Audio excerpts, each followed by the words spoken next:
Hello daw po. Hello. Hello, magandang araw. Ako yung inutangan mo at sisingil sana ako ng utang. Oo. 13,000 na yung utang mo sa akin dahil tumubo na yung utang mo.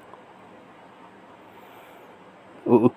Kung wala kang pambayad, yung anak mo na lang muna yung pangbayad mo. Pwede na yan ipangbayad yung anak mo. Oo, isa lang. Pipili ka lang ng isa.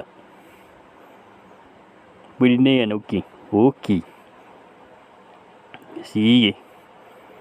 Madali naman akong kausap. Yan na lang ang ipangbayad mo sa akin. Kukunin ko din yung TV nyo. Matagal ka na may utang.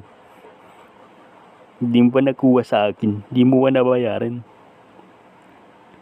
Oo. Kunin ko din yung aso nyo, yung pusa nyo, Oo. Dahil dyan may utang ka. Madami kang utang. Bayad anak. Anak ng bayad anak, ha?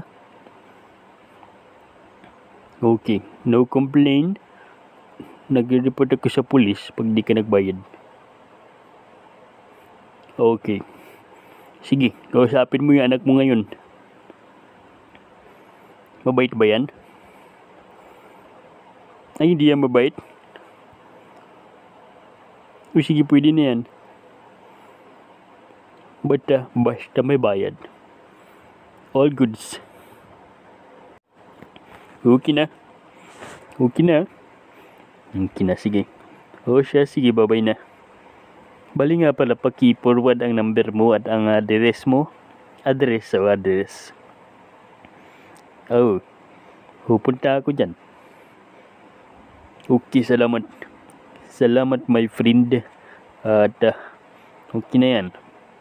Thank you, bye-bye. Bye-bye na. Bye-bye.